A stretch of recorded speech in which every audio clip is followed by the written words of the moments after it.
Sopir ini tanpa sengaja melihat belahan dada majikannya. Untuk menutupi rasa canggung ini, dia berpura-pura menggosok matanya. Tapi ternyata gerakannya diketahui majikan pria. Balam segera berpikir mencari alasan. Dia mengatakan bahwa baru saja melewati pohon suci sehingga memberi gerakan hormat. Tanpa disangka-sangka mereka mempercayainya. Tapi Balam tak bisa menahan diri dan akhirnya melirik lagi. Kali ini majikan pria bertanya ada apa. Kemudian Balam menjawab bahwa jalan yang baru saja dilewati adalah jalan Buddha. Melihat kedua orang bodoh ini, Balam merasa senang. Setelah mengantar kedua orang itu ke tempat tujuan, Balam mengendarai mobil tuannya pulang kampung. Demi kepuasan dirinya, begitu masuk desa, dia terus-menerus membunyikan klakson. Hanya untuk pamer kepada orang-orang di desa, bahwa dia mengendarai mobil mewah. Ketika turun dari mobil, di bawah pandangan iri tetangga-tetangga, cara jalannya pulang ke rumah pun jelas berbeda. Tetapi sebagai kepala keluarga, nenek segera memarahinya. Mengatakan bahwa meskipun dia sukses, dia tidak mengirim uang ke rumah. Setelah Balam mengeluarkan uang, sikap nenek langsung berbalik 180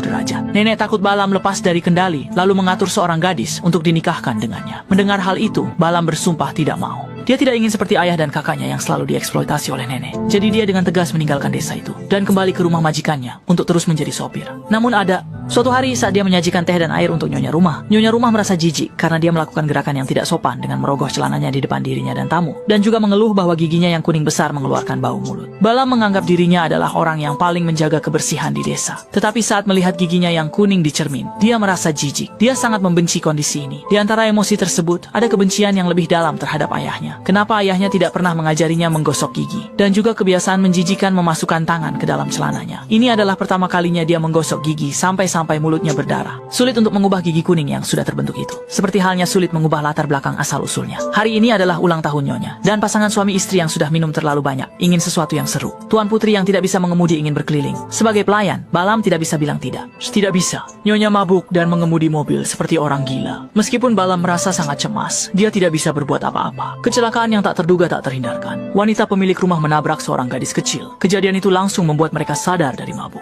Pasangan itu ingin pergi melihat keadaan gadis kecil itu dan menelepon polisi. Tetapi Balam mencegah mereka dengan sekuat tenaga, menarik mereka kembali ke dalam mobil. Setelah memastikan tidak ada saksi mata di sekitar, mereka melarikan diri dari lokasi kecelakaan. Meskipun nyonya rumah merasa sangat bersalah atas tindakannya. Setelah kembali, Balam berusaha membersihkan noda darah pada tubuh mobil. Karena Balam sangat sadar, banyak anak-anak dari keluarga India. Terkadang bahkan orang tua sendiri pun tidak ingat nama anaknya. Balam berpikir bahwa tidak ada yang akan melapor ke polisi. Bahkan jika ada yang melapor, polisi tidak akan menangani kasus orang baru dengan serius. Dia merasa telah membuat pilihan yang bijaksana. Karena ini membuatnya merasa bahwa keluarga majikan akan melihatnya dengan cara yang berbeda. Benar saja, keesokan harinya, Balam mendapat pujian dari ayah majikan karena kejadian itu. Dan keluarga majikan